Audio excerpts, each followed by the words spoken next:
मी Punjab duck आज आहे 4 मे 2025 आणि या ठिकाणून शेतकऱ्याला अंदाज देणार आहे.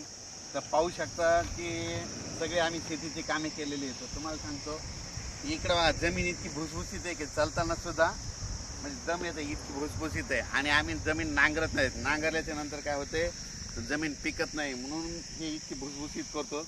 म्हणजे पाहू शकता की किती भुसभुशीत आहे. आणि हा सगळा सेंद्रिय कर्ब आहे.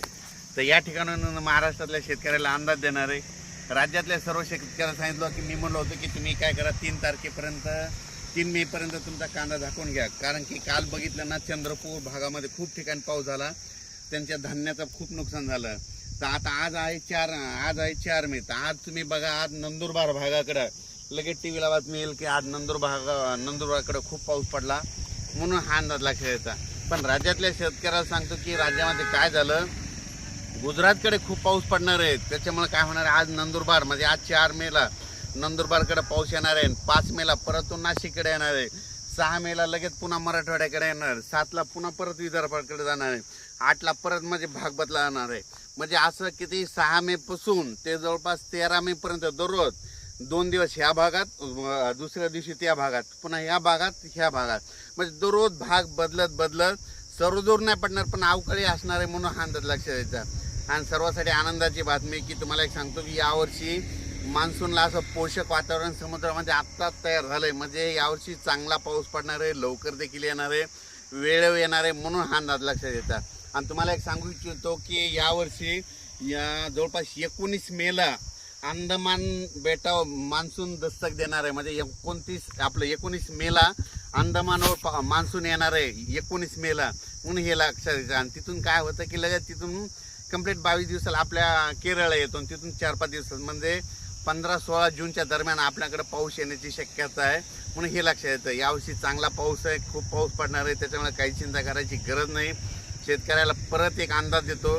राज्यातल्या शेतकऱ्याला सांगू इच्छितो की ज्यांचा कांदा असेल म्हणजे नाशिक भागातला असेल तर तुम्ही काय करा, म्हणजे आज 4 आणि 5 तारखेपर्यंत आणि 2 दिवस तुम्ही तुमचा कांदा झाकण्याची तयारी ठेवा. कारण की 6, 7, 8 मेच्या दरम्यान तुमच्या नाशिक भागाकडं मुंबईला देखील खूप पाऊस पडणार आहे, म्हणून हे लक्षात येतं. म्हणजे मुंबई, पुणे सगळीकडे दररोज वेगवेगळ्या भागात पाऊस पडणार आहे. म्हणजे लगेच काय होतं की बऱ्याच जणांचं लगेच असं मेसेज येतं की लगेच आज आमच्या भागात पाऊस पडला. तर तुम्हाला सांगतो हे अवकाळी पाऊस सर्वदूर नसतो, फक्त जिकडं पडला तिकडं असतो. फक्त काय होतंय उन्हाळ्यात अवकाळी कशामुळे येतात की काय होते उन्हाचा पारा एकदम 45 अंशावर गेला की शेवटी निसर्गालाच काळजी असते की निसर्ग त्याला दाबण्यासाठी लगेच पावसाला पाठवत असतो, म्हणून हे लक्षात येतं. देशाची परिस्थिती सांगायची झालं तर गुजरात, मध्य प्रदेश, दिल्ली, त्याच्यानंतर उत्तराखंड या भागाकडं म्हणजे आता ह्या 2-4 दिवसात म्हणजे 6 मे ते 14 मेच्या दरम्यान म्हणजे तिकडल्या राज्यात देखील पाऊस पडणार आहे, त्या राज्यात पडणार आहे, म्हणून आपल्या महाराष्ट्रात देखील भाग बदलत पाऊस पडणार आहे, म्हणून हे अंदाज लक्षात येतं. या पावसात विजेचं प्रमाण जास्त असल्यामुळे माझी शेतकऱ्याला विनंती आहे की आपली जनावरं झाडाखाली बांधू नका. आणि तुम्ही या अवकाळी पावसामध्ये काय करा की विजा कडकडत असताना झाडाखाली थांबू नका. विजा कडकडायला लागलं की लगेच घर जवळ करायचं, म्हणून हे लक्षात येतं.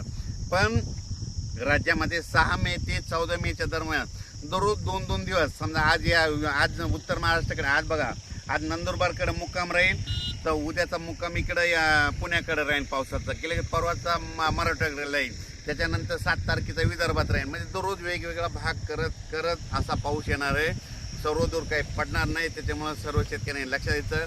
मुंबईकरांना दिलासाचा एक बातमी, मुंबईला देखील तुम्हाला गरमीपासून सुटका मिळणार आहे, तुम्हाला पावसात भिजायला भेटणार आहे. असं तसं नाही, चांगलं 2-4 दिवस पावसात भिजायला भेटणार आहे, म्हणून हे लक्षात येतं. कोकणात देखील पाऊस येणार आहे, म्हणून कोकणातल्या आंबेवाल्याने तुम्ही तुमच्या आंब्याची काळजी घ्या, म्हणून हे देखील सांगतो. आणि राज्यात म्हणजे आणखीन एक सगळ्यात महत्त्वाची ही टीप लक्षात घ्या. आता हे मे महिन्यामध्ये समजा जर आमच्या समजा हे गुगळी धामणगावला पाऊस पडला आणि सेलूला पाऊस नाही पडला या महिन्यामध्ये अवकाळी, तर येणाऱ्या पावसात आमच्या गावाला दररोज पाऊस पडणार आणि बाजूच्या गावाला सोडून देणार. म्हणजे त्या गावाला पडणार पण थोडा कमी पडणार, पण जिथं उन्हाळ्यामध्ये जास्त पाऊस पडतो ना त्या भागाला पावसाळ्यात पाऊस जास्त पडतो आणि जे भाग सोडून देतो ते भाग मध्ये सोडून देतो. तर हे लक्षात येतं. अचानक वातावरणात बदल झाला तर लगेच एक मेसेज दिला जाईल. धन्यवाद.